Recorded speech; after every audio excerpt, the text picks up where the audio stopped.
খতম হইল।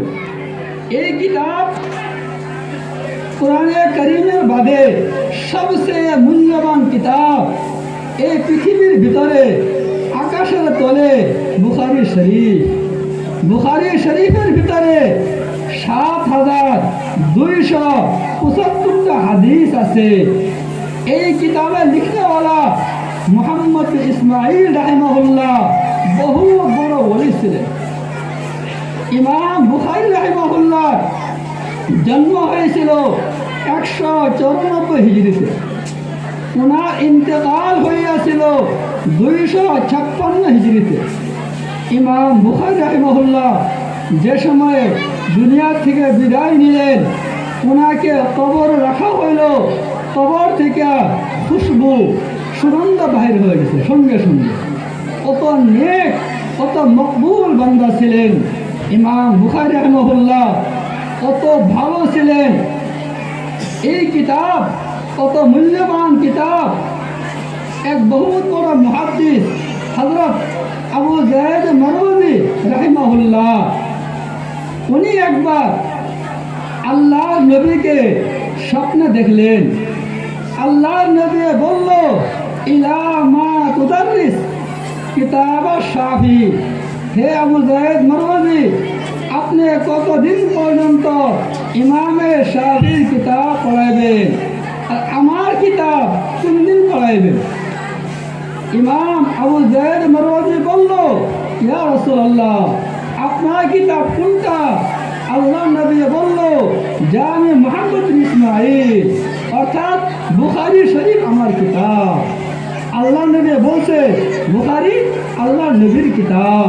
কত দামি কিতাব, কত মূল্যবান কিতাব। ইমাম বুখারী রাহিমাহুল্লাহ ৭ লাখ হাদিস থেকে ৬ লাখ হাদিস থেকে বাছনি করিয়া ৭,২৭৫টা হাদিস নির্বাচন করিয়াছেন।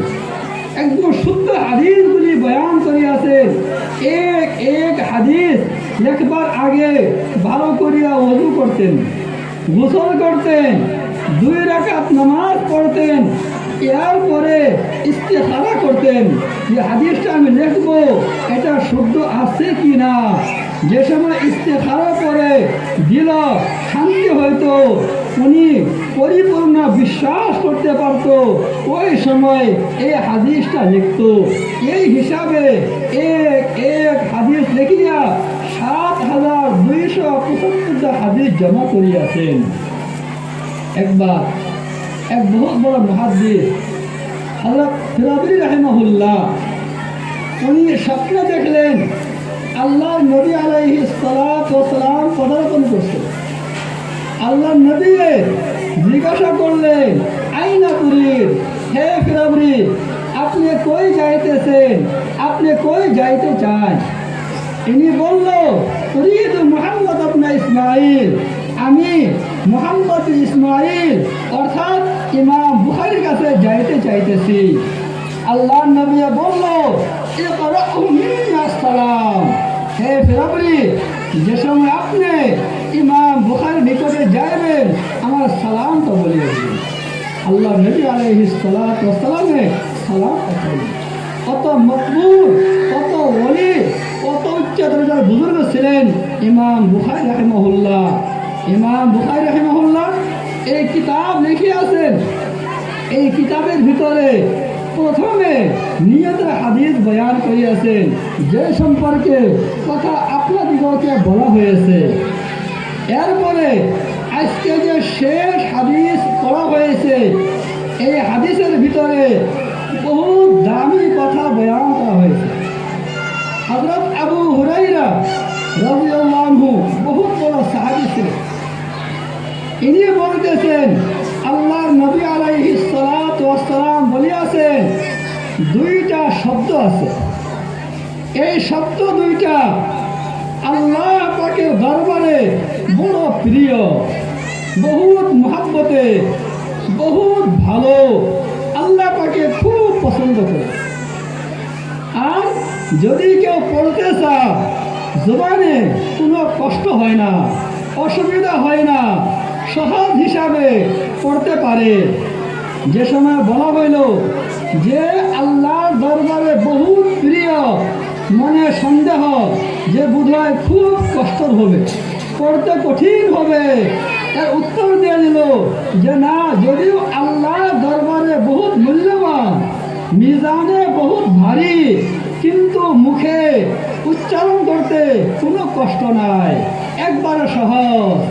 আর যে সময় সহজ বলা হইল সন্দেহ বোধহয় স্বভাবটা কম হবে, মিজানের ভিতরে পাল্লার ভিতরে হয়তো এর ওজনটা কম হবে, এর উত্তর দিয়ে দিল যে না, যদি মুখে হালকা, কইতে কষ্ট হয় না, উচ্চারণ করতে কোনো অসুবিধা হয় না, কিন্তু মিজানের ভিতরে পাল্লার ভিতরে বহুত ভারী হবে।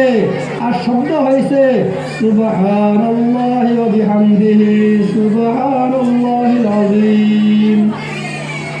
এই শব্দের ভিতরে সুবহানাল্লাহ, আল্লাহ পাকের পাকি বয়ান করা হয়েছে।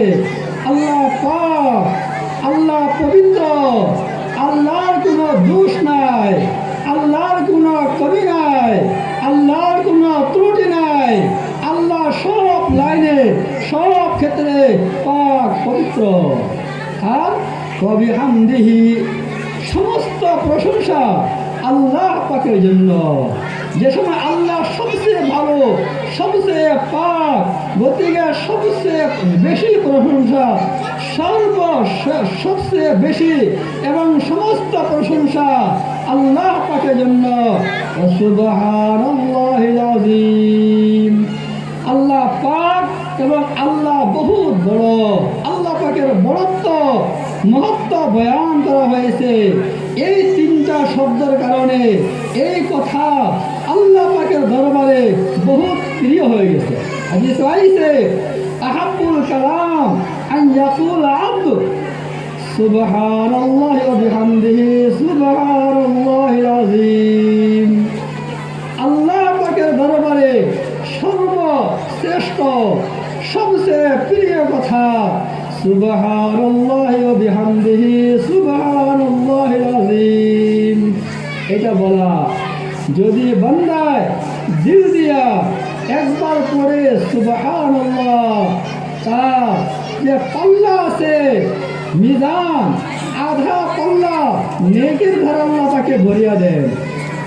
যে সময় বান্দা বলে আলহামদুলিল্লাহ, তার পুরা পাল্লা, পুরা মিজান আল্লাহ পাকে নেকির দ্বারা ভরিয়া দেন। গতিকে এই শব্দ বহুত দামি শব্দ। হাদিস আইছে মান ক্বালা সুবহানাল্লাহি ওয়া বিহামদিহি সুবহানাল আযীম মিআতা মাররা কুল্লা ইয়াউম হুত্তাত খাতায়াহু ওয়া ইন কানাত মিসলা যাবাদিল বাহর। যে মানুষে এই শব্দ সুবহানাল্লাহি ওয়া বিহামদিহি সুবহানাল্লাহিল আযীম ডেইলি 100 বার পড়বে, তার গুনাহ যদি সাগরের ফেনা সমতুল্য হয় তবু আল্লাহ তাকে মাফ করিয়া দিবেন। গতিকে ইমাম বুখারী রাহিমাহুল্লাহ সর্বশেষে এই কথা আনিয়া বলতেছে যে আমাদের জন্য মিজানের ভিতরে, কিয়ামতের ভিতরে যে সময় হিসাব কিতাব হবে, ওই সময় এইগুলি শব্দ পড়লে এর সওয়াব, এর নেকি বহুত বেশি পাওয়া যাবে। আর যে বাপ কায়েম করছে যে কিয়ামতের দিন আল্লাহ পাকের ইজ্জতে মানুষের যে আমল আছে এই আমলটা ওজন করবেন। কিছু মানুষে বলে যে ওজন করা হবে না, কিন্তু সত্য কথা হইল প্রত্যেক আমলের ওজন করা হবে। এই কথা প্রত্যেকের জেহেনে দিমাগে থাকতে লাগে। আমি আজকে মিশা কথা কইতেছি, কিয়ামতের দিন এটা ওজন করা হবে, আমার কারণে ক্ষতিকারক হবে। আজকে আমি নেকি করতেছি, এটা ওজন করা হবে। এই কথাও আছে যে বেশিরভাগ মানুষের আমলটা ওজন করা হবে। কিছু সংখ্যক মানুষ এমন আছে যিনাদের আমলটা ওজন করা হবে না। বেলা হিসাব কিতাবে আল্লাহ পাকে জান্নাত দান করবে। হাদিস আইছে এই উম্মতের ভিতরে 70,000 মানুষকে ইজ্জতে বেলা হিসাব কিতাবে জান্নাত দান করবেন। এখন সন্দেহ, উম্মতে মুহাম্মদের ভিতরে লাখো লাখ কোটি কোটি মানুষ আছে, কত হাজার কোটি লাখ কোটি মানুষ আছে, এখানে 70,000-কে বেলা হিসাব কিতাব জান্নাত দিবেন, আমগরের নাম ওই লিস্টে আইবে কিনা? কিন্তু হাদিসে এই কথা আছে যে 70,000-কে আল্লাহ পাকে বেলা হিসাব কিতাব জান্নাত দিবেন, ওই 70,000-এর মাঝে প্রত্যেক এক মানুষের সঙ্গে আরো 70,000-কে বেলা হিসাব কিতাব জান্নাত দান করবেন। এই হাদিস পড়িয়া দিল সান্ত্বনা আসে, যে সময় 70,000 থেকে প্রত্যেক এক মানুষে আরো 70,000-কে জান্নাতে নিয়ে যাবেন, এবং হিসাব কিতাব হবে না, তবে কত লাখ কোটি হয়ে যাবে। আশা আছে যদি আপনার আমার আমলটা ভালো হয়, আল্লাহ পাক আর ইজ্জতে আপনাকে আমাকেও বেলা হিসাব কিতাবে জান্নাত দান করবেন। এরপরে প্রথমে ইমাম বুখারী রাহিমাহুল্লাহ হাদিস আনছিল, বয়ান করিয়াছিল হযরত হুমায়দির এক হামদ শব্দ হয়েছে, হামদ এখান থেকে হুমায়দি। আর সর্বশেষে যে হাদিস বয়ান করা হয়েছে, বয়ান করিয়াছেন, এটা হয়েছে আহমদ। অর্থাৎ প্রথমে এবং শেষে দুনো রাবি বর্ণনাকারীর ভিতরে হামদ শব্দ আছে। হামদের অর্থ হয়েছে প্রশংসা করা। এই কথা দ্বারা এই কথা বোঝাইতেছে যে আপনার আমার দায়িত্ব, যে আল্লাহ পাক রব্বুল ইজ্জতে আপনাকে আমাকে সৃষ্টি করছে, দামি দামি নিয়ামত, চোখ, নাক, কান, হাত, পাও দিয়েছে। আমরা বুঝি না, যে মানুষের চোখ নষ্ট হয়ে যায় তাকে জিজ্ঞাসা করেন এক চোখের দাম কত আছে। যদি হাত নষ্ট হয়ে যায় ওই মানুষে বলতে পারবো এক হাতের দাম কত আছে। যে আল্লাহ পাক রব্বুল ইজ্জতে কত দামি দামি নিয়ামত দিয়েছে। এই ইমাম বুখারী রাহিমাহুল্লাহ প্রথমে এবং শেষে হামদ শব্দর নাম আনিয়া এই কথা বুঝাইতেছেন যে বান্দার দায়িত্ব সদা সর্বদা আল্লাহ পাকের প্রশংসা করতে লাগে, আল্লাহ পাকের বড়াই বয়ান করতে লাগে, আল্লাহ পাকের গুরুত্ব মহত্ব বড়াই বয়ান করতে লাগে। এরপরে প্রথম যে রিওয়ায়াত, এটা হয়ে হযরত উমর ফারুকের লাস্ট রিওয়ায়াত হযরত আবু হুরায়রা। এই দুজন সাহাবী মুহাজির, ইনারা মক্কা ছাড়িয়া মদিনায় গিয়াছিলেন। এই রালি আনিয়া ইমাম বুখারী বুঝাইতেছেন যে আপনি আমি দুনিয়ার ভিতরে আছি, এটা অল্প দিনের মেহমান, আপনি আমি আইছি কয়েকদিনের অতিথি হইয়া আইছি, এই দুনিয়ার থেকে বিদায় নিতে লাগবো, হিজরত করতে লাগবো, আখিরাতে যাইতে লাগবো।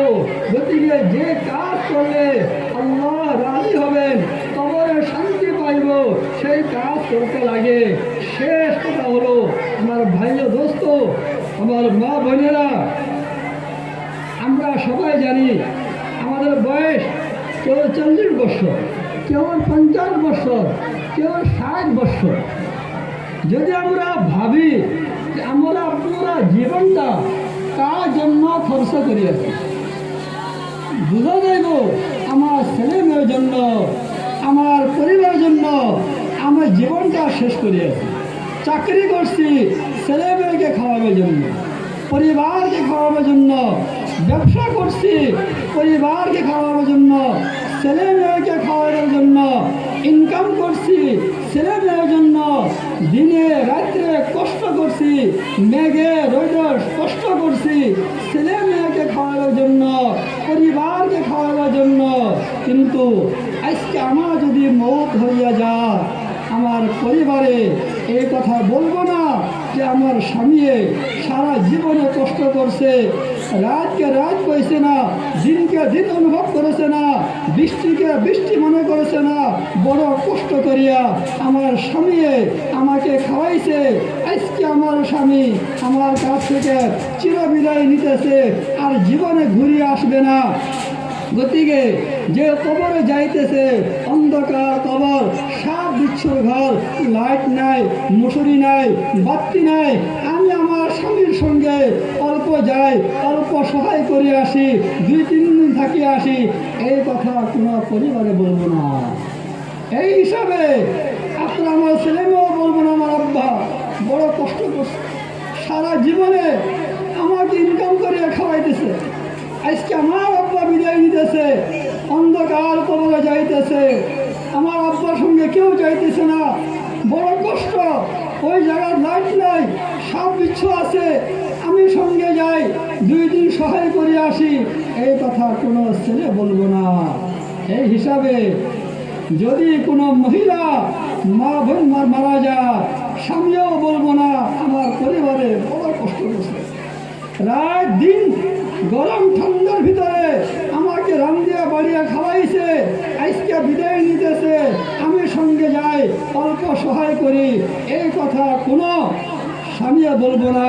গতিকে ভাইও আপনার আমার কবরে যাওয়াটা গ্যারান্টি আছে, কবরে যাওয়াটা নিশ্চয় অল্প সময় একপাশ হইতে পারে, যে আমলের ধারা কবরে সুখ হবে, শান্তি আসবে, ওই আমল করতে লাগে, পাক্কা নামাজি বলতে লাগে, হারাম থেকে বাঁচতে লাগে, সুদ যাওয়া মদ গান ভান সমস্ত বুড়াই থেকে বাঁচতে লাগে, মিশা কথা গাওয়া থেকে, চুরির থেকে, জিনা করার থেকে, বেপরদির থেকে এবং পর্দা না করার থেকে বাঁচতে লাগে, পর্দা করতে লাগে, নামাজ পড়তে লাগে, হালাল কাম করতে লাগে, হালাল খানি খাইতে লাগে, তবে আপনার আমার কবরে শান্তি হবে।